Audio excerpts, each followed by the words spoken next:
If another front office guy said this about his star player, he would be fired. But Masai Ujiri is special. He's one of just 9 current decision makers to win a championship. So when he calls Pascal Siakam selfish, I guess it's okay. We do believe in Pascal. We do believe that a lot of our players didn't play the right way last year. And we want to see them play the right way. I said it that we were selfish. I'm not running away from that. We were selfish and we did not play the right way.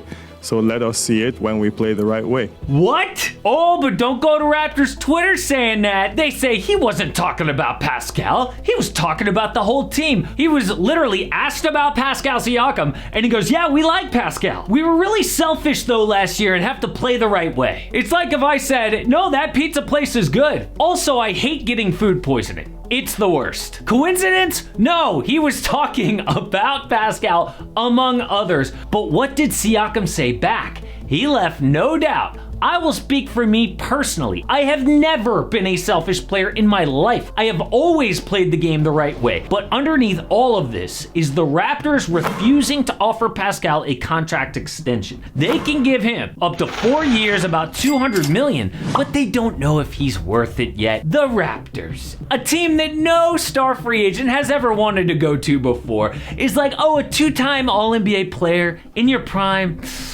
Yeah, we're just not sure. You know, we're gonna have to see, and we'll call you later. But is Masai secretly a genius?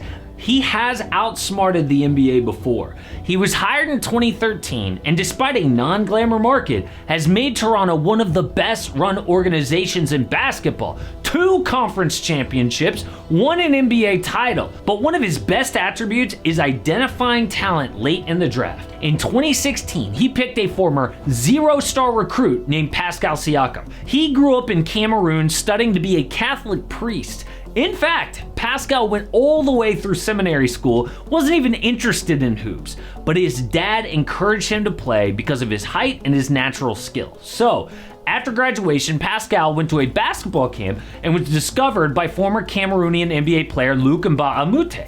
Eventually, a prep school in Texas offered Pascal a scholarship, and he figured, all right, it's worth a shot. Other African players have gone pro. But the only D1 college to recruit him was New Mexico State. And during his first year there, Pascal's dad died after a car wreck. It was the worst moment of his life, but it changed how he played. Instead of giving basketball a try, it became a burning passion.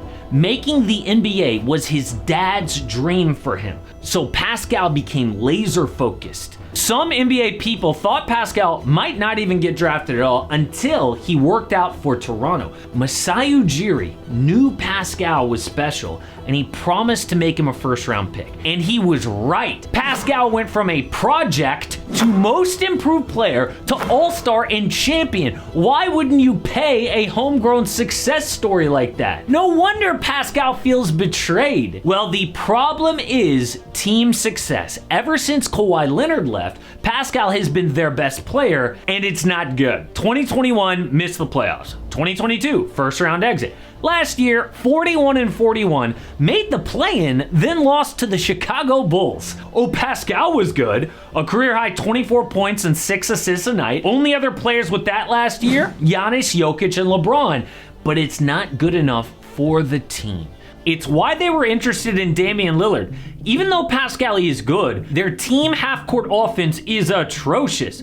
Last year's top 3 half-court teams, the Mavs, Kings, and Celtics. Toronto, 25th in the NBA. Do you want to pay Pascal like a number 1 player when he's not a number 1 player? So the plan is to see what happens. The Raptors fired head coach Nick Nurse and brought in Darko Rajakovic. Masai says he wants to see how Pascal works in Darko's system. Maybe Scotty Barnes improves, then Pascal is rewarded with that 4-year max contract. Yeah, right. This team will probably be worse.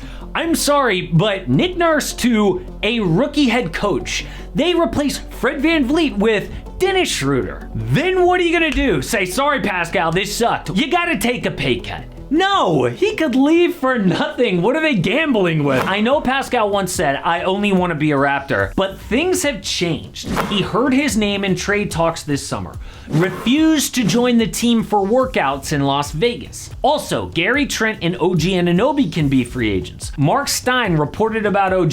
Anunoby will continue to rebuff any extension attempts from the Raptors. $117 million over 4 seasons is the most they can offer to play out this season and proceed to free agency next summer. That's not good. Now, OG did say, I want to be here, but Masai has a history of letting free agents walk for nothing. In fact, from that championship team, 5 rotation players left for 0. The 2 others were Kyle Lowry and Norman Powell. In return for them, they got back Gary Trent Jr. and Rodney Hood for Powell, Goran Dragic and Precious Achiuwa for Lowry. Not exactly a huge return. So, for the past 3 seasons, people have been waiting for a rebuild that just never happens. And it's frustrating because NBA fans are used to, big trades and tanking for draft picks, but Masai likes to do things different. He doesn't believe in tanking, refuses to overpay players, won't get fleeced on a deal. Oh, but if they happen to have a horrible season like in 2021, yeah, he'll take the number 4 pick, but he's not gonna lose on purpose. He's not like all those other teams. Masai does things the right way. Or does he? Is there a chance Masai is listening to all the people saying he's a genius and believing his own hype and ruining the franchise? Why else would he be telling a 2-time All-NBA player to wait and see on a contract?